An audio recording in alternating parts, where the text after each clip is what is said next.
মুহতারাম হাজরিন, COVID-19 vaccine আবিষ্কার করে রাখা যেমন দরকার, তার চাইতে গুরুত্বপূর্ণ আরো একটা ভ্যাকসিন আজকে আপনাদেরকে দিয়ে যাচ্ছি। এই ভ্যাকসিনটা আপনাদের সংগ্রহে রাখা তার চাইতে বেশি দরকার। সে ভ্যাকসিনটা কি আপনারা খুব ভালো করে বুঝবেন। ঈমান রক্ষার, হেফাজতের, কখন মুমিন থাকবো কখন থাকবো না, এই ভ্যাকসিনটা আপনাদেরকে দিতে চাই। আপনারা তো প্রত্যেকেই জানেন, নামাজটা সহি শুদ্ধ হওয়ার জন্য কিছু কাজ আছে যেগুলি ফরজ। নামাজের বাহিরে ভিতরে তার মধ্যে একটা অন্যতম ফরজ হলো কাপড় নাপাক। একটু কথা বলেন না কেন? শরীর নাপাক না শরীর পাক? নামাজের জায়গাটাও নাপাক। আর একটু জোরে বলেন, পাক। এর চাইতে গুরুত্বপূর্ণ আর একটা ফরজ আছে। বর্তমান সময়ে মুসলমানদের জন্য অতীব জরুরি দুটি দিক নির্দেশনামূলক আলোচনা পেশ করব। ওমা তৌফিকি ইল্লা বিল্লাহ, আলাইহি তাওয়াক্কালতু ওয়া ইলাইহি উনীব। মুহতারাম হাজরিন, মূল কথাটা বুঝার আগে একটা অবতরণিকা বুঝতে হয়। আমি প্রথমেই আপনাদের কাছে জিজ্ঞেস করতে চাই, আপনারা বলুন তো দেখি, এ পৃথিবীতে যা কিছু আছে কোনো একটাও কি চিরস্থায়ী না? কোরআনে পাকে আল্লাহ পাক ঘোষণাই দিয়েছেন, কুল্লু মান আলাইহা ফান। এ পৃথিবীতে যা আছে সবগুলি একদিন শেষ হয়ে যাবে। এজন্যেই জামান আর রুমি বলা হতো। হাকিম মোহাম্মদ আখতার সাহেব রহমতুল্লাহ আলাইহি, ওনার শেখ ও মুর্শিদ আমার দাদা শেখ এই পীর হারদুই হযরত রহমতুল্লাহ আলাইহির সাথে সাক্ষাতের জন্যে উনি ওনার আরো একজন পীর ভাইয়ের সাথে ইন্ডিয়াতে ট্রেনে সফর করতেছিলেন। কিন্তু আমরা যখন পথ চলি আর দিন কাটাই, আমাদের ফিকির থাকে এক রকমের। আল্লাহওয়ালারা যেখানেই থাকুক, যেখানেই যাক, তাদের ফিকির থাকে আর এক রকমের। আল্লাহওয়ালাদের ফিকির কি থাকে? একজন বড় চমৎকার বলেছেন ফার্সি ভাষায়, দস্ত বা কার দিল বা ইয়ার। দস্ত বা কার দিল বা ইয়ার। যারা আল্লাহওয়ালা হন তাদের হাত কাজ করে, দিল আল্লাহর দিকে থাকে। তাদের পা কাজ করে, দিল আল্লাহর দিকে থাকে। তাদের মুখ কাজ করে, দিল আল্লাহর দিকে থাকে। তাদের কান কাজ করে, দিল আল্লাহর দিকে থাকে। তাদের অঙ্গ প্রত্যঙ্গ, বডি দুনিয়ার হাজারো কাজে ব্যস্ত থাকলেও দিল থাকে মুআল্লাক কার সাথে? আল্লাহর সাথে। আর রাসূল করিম সাল্লাল্লাহু আলাইহি ওয়াসাল্লাম তো হাদিসে পাকের মধ্যে স্পষ্টই বর্ণনা করেছেন, আল্লাহ পাকের সাথে দিল মুআল্লাক না। আল্লাহ পাকের ঘরের সাথে যাদের দিল মুআল্লাক থাকে, আল্লাহ পাক তাদেরকে ময়দানে মাহশরে তার নিজের আরশের নিচে, ছায়ার নিচে জায়গা দান করে দেয়। আল্লাহর ঘরের সাথে যাদের দিল লাগানো থাকে, তাদের জন্য যদি আরশের ছায়ার তলে জায়গা হয়, যাদের দিল আল্লাহ পাকের সাথে 24 ঘন্টা থাকে, তাদের মর্যাদা কি এর চাইতে কম হবে না আরো বেশি হবে? আরো বেশি হবে। তো হাকিম মোহাম্মদ আখতার সাহেব রহমতুল্লাহ আলাইহি ট্রেনে সফরে যাচ্ছেন। আমরা তো ট্রেনে উঠে কত কিছু দেখি, ওনারা তো অন্য কিছু দেখতে চান, অন্য কিছু ভাবতে চান। তো চলতে চলতেই ওনার মনের মধ্যে একটা কবিতা তৈরি হয়ে গেল। উনি এই কবিতাটা তার সফর সঙ্গী বন্ধুকে শুনাইলেন।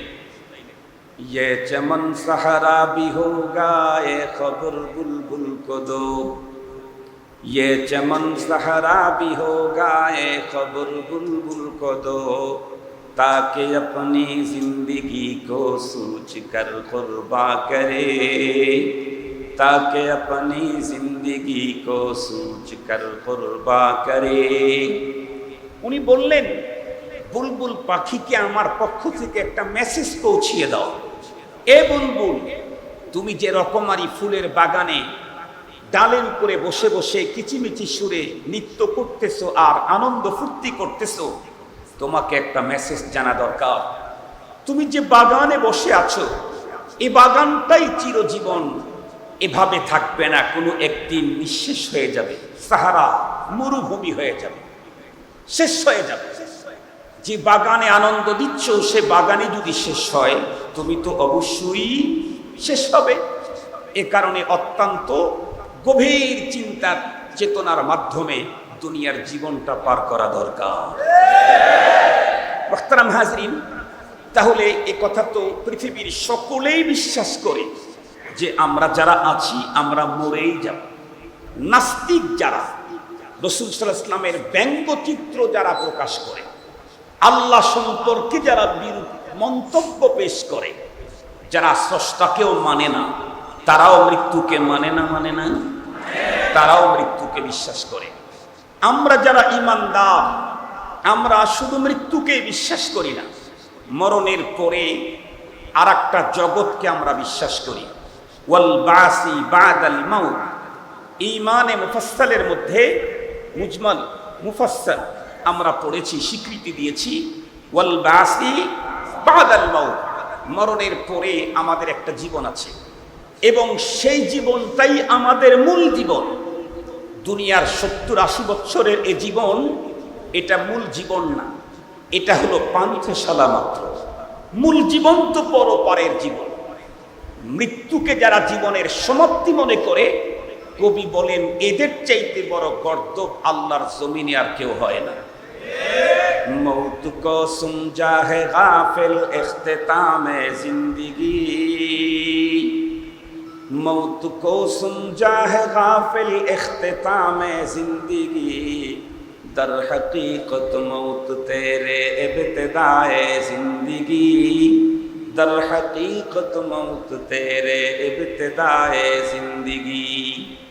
जिंदगी है अज़बराए बंदगी, जिंदगी है अज़बराए बंदगी, जिंदगी बे बंदगी शर्मंदगी, जिंदगी बे बंदगी शर्मंदगी।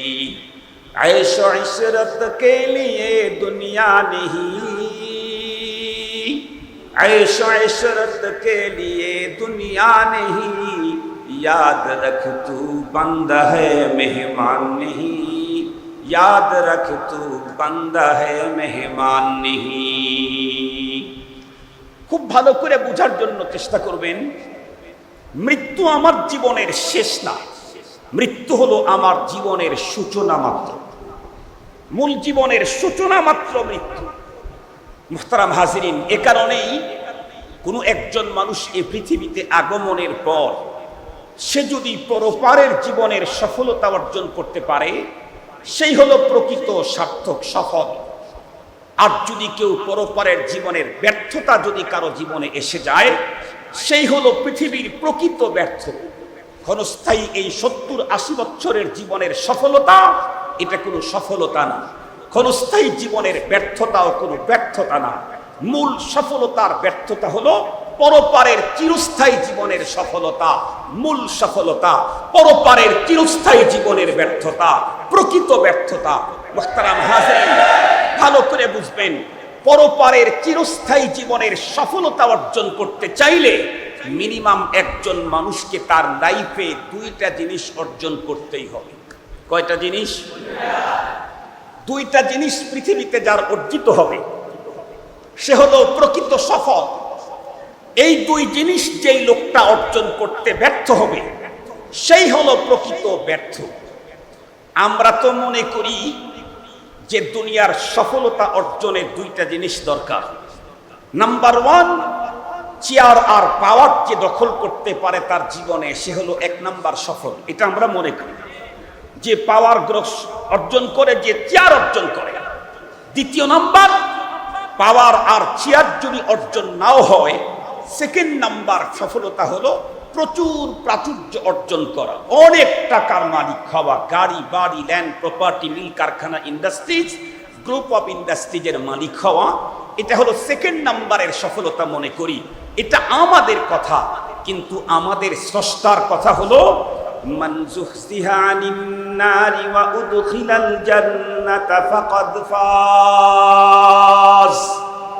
প্রকৃত সফলকে, এটা তো আমরা গুনলাম, আমরা থিসিস করলাম, বুঝলাম, রব্বুল আলামিন বলেন প্রকৃত সফল হলো এই ব্যক্তি যে ব্যক্তি পরপারের জীবনে জাহান্নাম থেকে মুক্তি পেয়ে জান্নাতে ঢুকে পড়লো, সেই হলো প্রকৃত সফল। এখন জাহান্নাম থেকে মুক্তি পেয়ে জান্নাতে ঢুকতে চাইলে আল্লাহ পাকের কোরআনে বলেছেন কয়টা জিনিস লাগবে আমাদের জীবনে?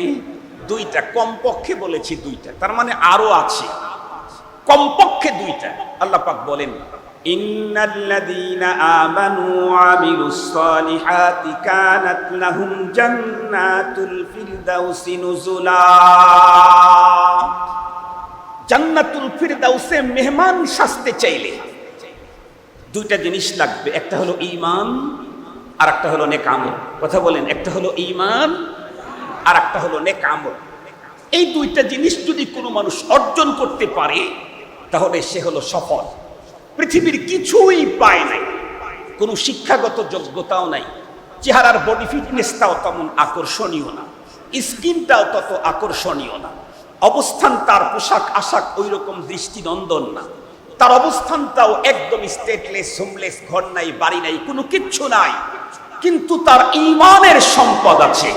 আমি আল্লাহর ঘরে বসে আল্লাহর কসম করে বলতে পারি, যার ঈমানের সম্পদ আছে, আমলের সম্পদ আছে, আল্লাহর কসম আজকের পৃথিবীতে ওর চাইতে বড় সম্পদশালী আর সফল অন্য কেউ না।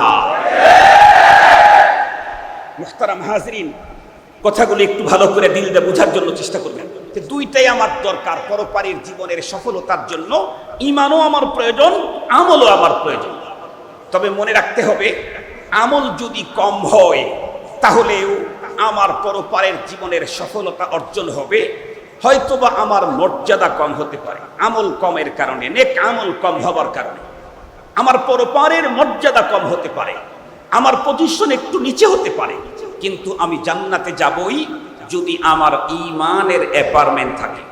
যদি কি থাকে বলেন? ঈমান। ঈমান যদি না থাকে, আমল করতে করতে করতে করতে পৃথিবীর যত রঙের যত আইটেমের ভালো কাজ আছে সব যদি কেউ করে ফেলে, দুনিয়ার যত রঙের যত আইটেমের ভালো কাজ সব করেছে, কিন্তু তার ঈমানের অ্যাপার্টমেন্ট নেই, তাহলে এই লোকটি তার পরপারের জীবনে সফল হওয়ার কোনো সুযোগ। আর একটু জোরে বলেন। বিষয়টাকে আপনাদেরকে সুন্দর করে বুঝাবার জন্য দুইজন নারীর কথা আপনাদের খেদমতে বলবো। একজন নারীর বর্ণনা এসেছে আসাহুল কুতুব বাদা কিতাবিল্লাহ সহিহ বুখারীতে। আর একজন নারী, সে বিশ্বখ্যাত, দুনিয়া তাকে চিনে। প্রথমে বুখারী শরীফের নারীর ঘটনাটাই বলি। বুখারী শরীফে এসেছে একজন পতিতা নারী জীবনে ওয়ান টাইম একবার সৃষ্টির নিকৃষ্টতম এক সৃষ্টি, ইতর প্রাণী কুকুরকে পানি পান করানোর কারণে একটা ভালো কাজ, এই ভালো কাজের কারণে আল্লাহ পাক তাকে জান্নাত দিয়ে দিয়েছে। বুখারী শরীফে আছে। এই নারীটি জীবনে ওয়ান টাইম সবচাইতে নিম্নমানের প্রাণীর খেদমত করেছে। এত ছোট নেক আমল দিয়েও তার পরপারের সফলতা অর্জন হয়েছে। আর একজন নারী, তামাম পৃথিবী তাকে চিনে, বেশ 15-20 বছর আগে পৃথিবী ছেড়ে চলে গেছে। তার নাম হচ্ছে মাদার তেরেসা। মাদার তেরেসা নামে ফাউন্ডেশন আমাদের বাংলাদেশে আছে অনেক। এই মাদার তেরেসা বিশ্বখ্যাত এক মহিষী নারী, যে নারী সৃষ্টির শ্রেষ্ঠ মানুষের সেবা করতে গিয়ে চিরকুমারিত্ব বরণ করেছিল, বিয়েটা পর্যন্ত করে নাই। তার থিওরি ছিল, আমি যদি বিয়ে করি স্বামীকে সময় দিতে গেলে মানব সেবা ব্যাহত হবে, এজন্য চিরকুমারিত্ব বরণ করে সৃষ্টির শ্রেষ্ঠ মানুষের সেবা এ পরিমাণ করেছিল, পৃথিবীর বহু রাষ্ট্র তাকে অনেকবার গোল্ড মেডেল দিয়েছে। এ নারীটাও মরে গেল। আমি জিজ্ঞাসা করতে চাই, মাদার তেরেসা মরার পরে ওর ঠিকানা জান্নাত না জাহান্নাম? আরো একটু জোরে বলেন। প্রথম যে নারী, সে ওয়ান টাইম ইতর প্রাণীকে পানি পান করানোর কারণে সে পরপারের সফলতা পেয়ে গেল। পরবর্তী নারী মাদার তেরেসা টোটাল টাইম, পুরা লাইফটাই কাটায় দিল সৃষ্টির শ্রেষ্ঠ মানুষের সেবায়। এরপরেও পরপারের জীবনে তার সফলতা অর্জন হলো না। তার কারণ আমল যতই উন্নত হোক, যতক্ষণ পর্যন্ত ঈমানি অ্যাপার্টমেন্ট না থাকবে, ওই আমল দিয়ে পরপারের সফলতা আনা সম্ভব নয়। এতটুক পর্যন্ত আলোচনা বুঝে থাকলে আপনারা বলুন, দুই পুঁজি আমার জীবনে অর্জন করে পরপারের সফলতা অর্জন করতে হবে। এর মধ্যে প্রথম নাম্বারের গুরুত্বপূর্ণ পুঁজির নাম, আবার একটু বলেন, গুরুত্বপূর্ণ পুঁজির নাম। এই জন্য আমাদের হযরত মাওলানা আব্দুল মালিক সাহেব হুজুর একটা কিতাব লিখেছেন, নামই দিয়েছেন ঈমান সবার আগে। কি নাম দিয়েছেন? কিতাবের নামই দিয়েছেন ঈমান সবার আগে। আমি অনুরোধ করব আপনারা মার্কেট থেকে, বাজার থেকে এই কিতাবটা খরিদ করবেন। কেন? আমি যতই নামাজ পড়ি, আমি যতই রোজা রাখি, আমি যতই হজ করি, আমি যতই যাকাত দেই, আমি যতই ওয়াজ করি, আমি যতই ইসলামী আন্দোলন করি, আমি যতই তবলিগে যাই, আমি যত রকমের মসজিদ তৈরি করি, আমি যতই বৃদ্ধাশ্রম বানাই, আমি যতই ইতিমখানা চালাই, যদি সত্যিকার অর্থে আমার ভিতরে ঈমানের সমস্যা থাকে, তাহলে এ নেক আমলের দ্বারায় পরবর্তী জীবনে আমি কোনো কিছু পাওয়ার সম্ভাবনা নাই। এই জন্য ঈমান সবার পরে না আগে? আবার বলেন, ঈমান সবার পরে না আগে? মুহতারাম হাজিরিন, এবারে আসুন, তাহলে প্রথমেই আমাকে মাঝে মাঝে চেক করা দরকার আমার ঈমানের কোয়ালিটিটা এখন কি আছে। এটা আমাকে চেক করা দরকার। ভালো করে মনে রাখবেন, ভালো করে মনে রাখবেন আজকের কথাটা, যেটা এই 14-13 ফরজের আগের ফরজ। সেটা হলো শুধু উপরের কাপড়টা পাক হলেই হয় না, শুধু বাইরের শরীরের স্কিনটা পাক হলেই হয় না, শুধুমাত্র কেবলমাত্র মুসাল্লার জায়নামাজটা পাক হলেই হয় না, ভিতরে যে যা ঢুকাইতেছি খাদ্য, যা দিয়ে আমার জীবন চলে, এটাও পাক হওয়া লাগে। এখন তো না পাক আর হারাম খাওয়ার প্রতিযোগিতা, হারাম খাওয়ার প্রতিযোগিতা, ওইটা ভিন্ন সাবজেক্ট, ওদিকে আমি যেতে চাই না। কি কথা শোনা যায় না? কথা শোনা যায় না? কি বলে? এতক্ষণ কি শুনতে পান নাই? ইন্নালিল্লাহ, এতক্ষণে শুনতে পান নাই? শুনতে পেয়েছেন? অল্প সময় আপনারা আওয়াজ করলে কিন্তু মূল কথা আমার শেষে রয়ে গেছে। এটা আমি মূল কথাটা পরে বলবো, এর আগে মোকাদ্দমা কথাগুলো ভালো করে বুঝেন। কি আওয়াজ বেশি হইলে সমস্যা হয়, আওয়াজ কম হইলে স্পষ্ট শোনা যায়, এরকম? আচ্ছা, যাই হোক। জি, ও সাউন্ড বক্স একটা বন্ধ হয়ে গেছে, ঠিক আছে, ঠিক করে দেবেন। তো যে কথা বলতেছিলাম মনে রাখবেন, তাহলে এই কাপড়টা নামাজ সহি শুদ্ধ হওয়ার জন্য কাপড় কি হতে হয়? একটা কাপড় পাক হওয়ার জন্য ধরে নেন অনেক কিছু থেকে কাপড়টাকে সেফ থাকতে হয়। যেমন মানুষের পেশাব, পায়খানা, ব্লাড, পুজ, রক্ত, মজি, মনি, ওদি, আরো অনেক কিছু আছে নাপাক বস্তু। পশু পাখির পায়খানা, পেশাব, ব্লাড, শরাব, এই সবগুলি জিনিস থেকে কাপড়টা যদি সেফ থাকে, তাহলে এই কাপড়টা পাক। ধরে নেন 20টা আইটেম থেকে এই কাপড়টা সেফ থাকলে কাপড়টা পাক। কিন্তু আমি জিজ্ঞেস করতে চাই, 20টা আইটেম থেকে সেফ থাকলে তারপরে কাপড় পাক হয়, কিন্তু না পাক হওয়ার জন্য কয় আইটেম লাগতে হয়? 10টা দরকার নাই তো, 15টা দরকার নাই তো, 19টাও দরকার নাই তো, একটা লাগলেই না পাক, একটা লাগলেই না পাক। যত দূর পর্যন্ত মাইকের আওয়াজ যায়, ভালো করে বুঝবেন, ভালো করে বুঝবেন, ভালো করে বুঝবেন, একটা কাপড় পাক হওয়ার জন্য 20 আইটেম থেকে সেফ থাকতে হয়, তারপরে পাক হয়। নাপাক হওয়ার জন্য 20 আইটেম লাগে না, একটা নাপাকি লাগলেই নাপাক হয়ে যায়। একজন মানুষ ইমানদার হতে চাইলে কোরআনে পাকের বিসমিল্লাহর বা থেকে সূরা নাসের সিন পর্যন্ত টোটাল তার উপরে বিশ্বাস স্থাপন করতে হয়। কাফের আর বেঈমান হওয়ার জন্য পুরা কোরআন বিশ্বাস করা লাগে না। কোরআনের একটা ওয়াতামান্নাবিন শব্দ না মানার কারণে যদি কাফের হয়, আমার দেশের যেই বন্ধুরা কোরআন মানে মসজিদে আসে, মাদ্রাসায় আসে, ওয়াজ মাহফিলে আসে, সব করে কিন্তু জিহাদকে জঙ্গিবাদ আর সন্ত্রাসী বলে ভিন্ন পথে প্রবাহিত করতে চায়, তারাও কাফের।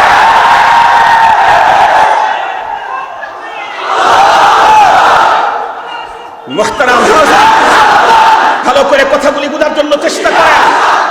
শুধু তাই নয়, পর্দা মুক্তির বিধান দিয়েছেন কে? কোরআনে আছে না নাই? আরো জোরে বলেন, কোরআনে আছে না নাই? দুনিয়ার নামাজ পড়লো, রোজা রাখলো, হজ করলো, যাকাত দিল, মসজিদে আসলো, মসজিদ থেকে বের হলো, এতিমখানায় টাকা দিল, ইফতারের বিশাল আয়োজন করলো, কাবা শরীফ যদি সে নির্মাণ করে, পর্দা যদি অস্বীকার করে, কাফের। কাবা শরীফ বানাইলে ইমানদার হওয়া যায় না। আবু জেহেল তো জন্মই নিয়েছে কাবার ভিতরে।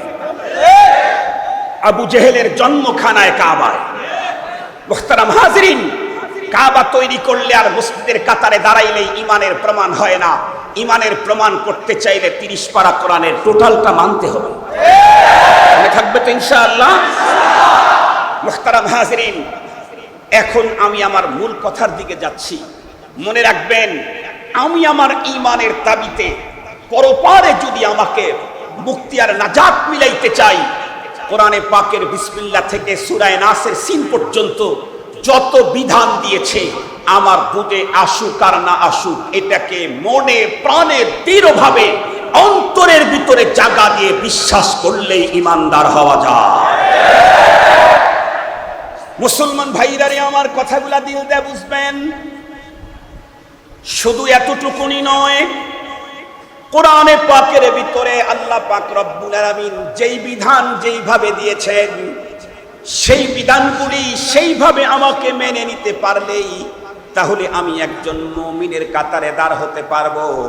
কোরআনের কোনো একটা আয়াত যদি আমার আমলের বন্ধুরা আমার মুয়াফিক যদি না হয়, আমার কোনো একটা মতাদর্শ, আমার সভ্যতা সংস্কৃতি যদি কোরআন বিরোধী হয়, আর ওইটার প্রতি যদি আমার বিশ্বাস থাকে, তাহলে আমি মসজিদ কমিটির সভাপতি হওয়ার পরেও ইমানদার হওয়ার সুযোগ না।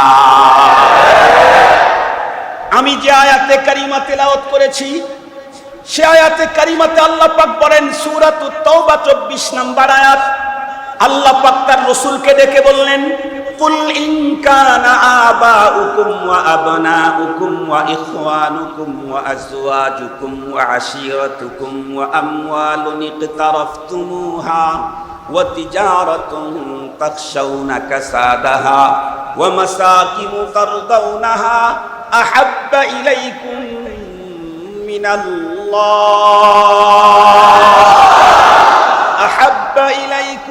মিনাল্লাহি ওয়া রাসূলিহি ওয়া জিহাদিন ফি সাবিলিহি ফাতারাব্বাসু হাত্তা ইয়াতিয়াল্লাহু বিআমরিহি ওয়াল্লাহু লা ইয়াহদিল কওমাল ফাসিকিন।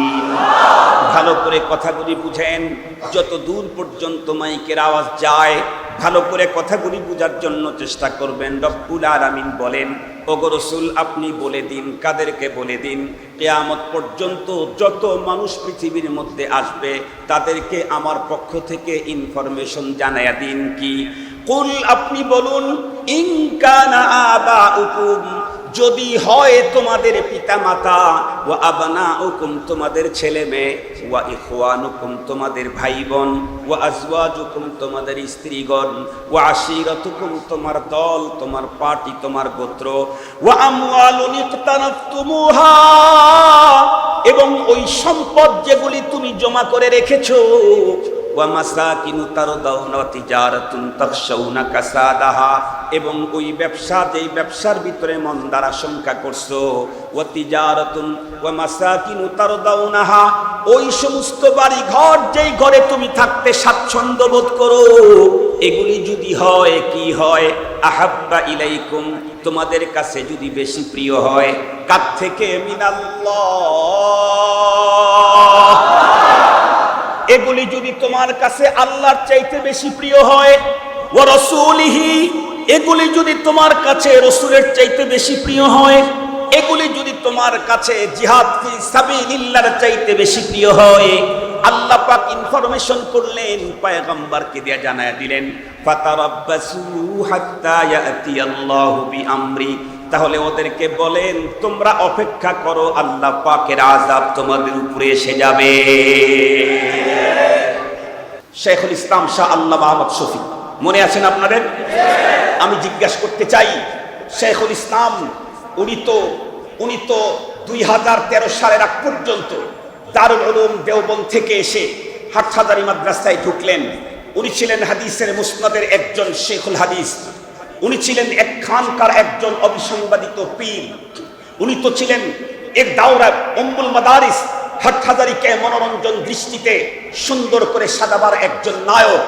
কিন্তু উনি যতদিন পর্যন্ত হাটহাজারীর চৌহদ্দির ভিতরে ছিলেন, যতদিন পর্যন্ত খানকার মধ্যে ছিলেন, যতদিন পর্যন্ত হাদিসের মুসনাদের সম্রাট ছিলেন, ততদিন পর্যন্ত বাংলাদেশের 2% মুসলমান শাইখুল ইসলামকে চিনে নাই। 2013 সাল বাংলাদেশের ভিতরে যখন নাস্তিকার মুরতাদদের তৎপরতা বাড়তেই ছিল, ইসলামকে দেশ থেকে বিদায় করার ষড়যন্ত্র নীল নকশা যখন আতাইল, শাইখুল ইসলাম চিন্তা করলেন শুধু হাটহাজারীর চৌহদ্দির মধ্যে থাকলে আমার দায়িত্ব আদায় হবে না, শুধু বুখারীর মুসনাদে বসে থাকলেই আমার দায়িত্ব আদায় হবে না, আমার অনেক কাজ আছে।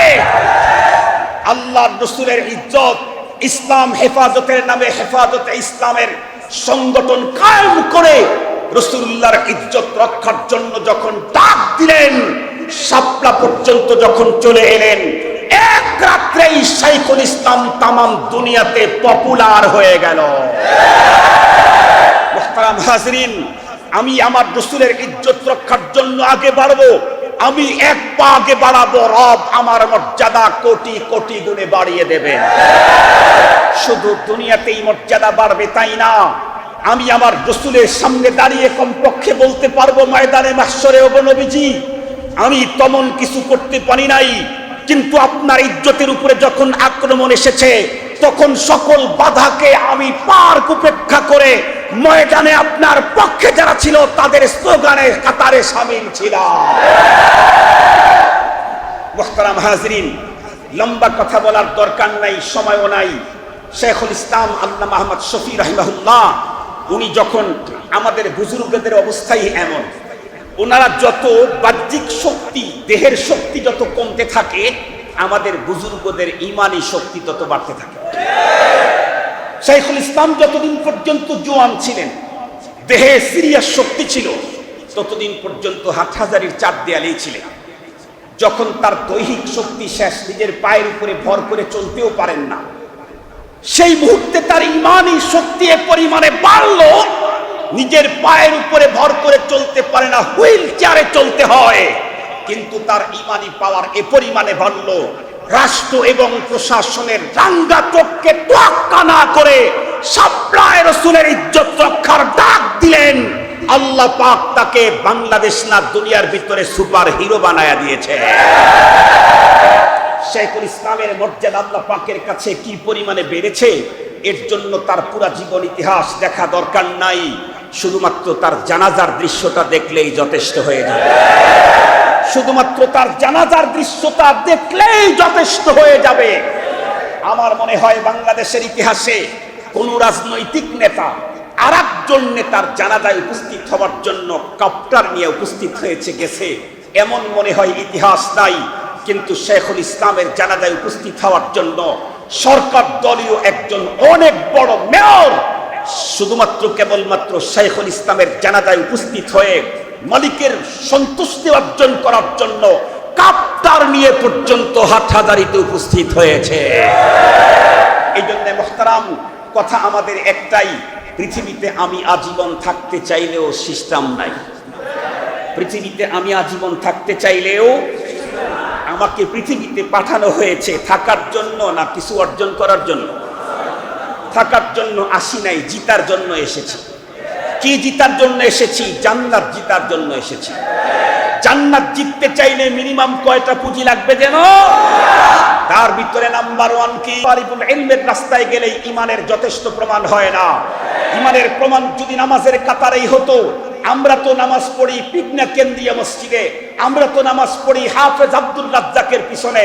মুহাম্মদুর রাসূলুল্লাহর যুগের মুনাফিকেরা নামাজ পড়েছে মসজিদে নববীতে, তারা নামাজ পড়েছে মুহাম্মদুর রাসূলুল্লাহর পিছনে।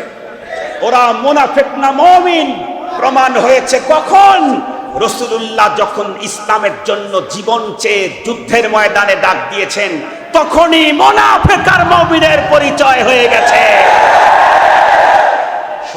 মাদ্রাসা বানায়া দিয়া ইমানের প্রমাণ করবেন না। মাদ্রাসা বানায়া দেয় ইমানের প্রমাণ যথেষ্ট হবে না। মসজিদের কাতারে প্রথম সিরিয়ালে দাঁড়াইলেই ইমানের প্রমাণ যথেষ্ট হবে না। ইমানের প্রমাণ হবে তখন দেশ একদিকে, সব একদিকে, ক্ষমতাধর একদিকে, পার্টি একদিকে, বাবা মা একদিকে, সভ্যতা একদিকে, কোরআন আর একদিকে, রসুল একদিকে, সবগুলাকে লাথি মেরে যে রসুলের কাতারে দাঁড়াইতে পারে তখন ইমানের পরিচয় হয়। এই জন্য আমি অমুক পার্টি করি, এজন্য এই মিছিলে যেতে পারবো না, তাহলে আপনাকেও মুসলমান হিসাবে আমরা গুনতেও পারবো। আমি অমুক দল করি, নেতার কাছে থাকি, আমি তার পিএস, এজন্য মনের ইচ্ছা আছে আমি যেতে পারবো না, তাহলে আমরা আপনাকে ইমানদারের কাতারে ধরে নিতেও শুধু আমরা পারবো না, না মালিকও ধরবেন না? আর একটু জোরে বলেন। আল্লাহ তাআলা আমাদের সকলকে আলোচিত কথাগুলা বুঝা আমল করার তৌফিক দান করুক। জোরে বলেন আমিন। আমি আমার আলোচনাকে আর দীর্ঘায়িত করতে চাচ্ছি না। কবলাল মাগরিব, মাগরিবের নামাজের পরে, আজানের পরে লম্বা টাইম থাকে না, এজন্য ওযুর জন্য অবশ্যই সময় দেওয়া দরকার। আমি আপনাদের কাছে আবারও আহ্বান জানাচ্ছি, তামাম জীবনে কিছু পাই না পাই, ঈমান আর আমল অর্জন করে কবরে যেতে চাই। আল্লাহ আমাদেরকে তৌফিক দান করুন, আল্লাহ আমাদেরকে তৌফিক দান করুন। ওয়া আখিরু দাওয়ানা আনিল হামদুলিল্লাহি রাব্বিল আলামিন। আসসালামু আলাইকুম ওয়া রাহমাতুল্লাহি তাআলা।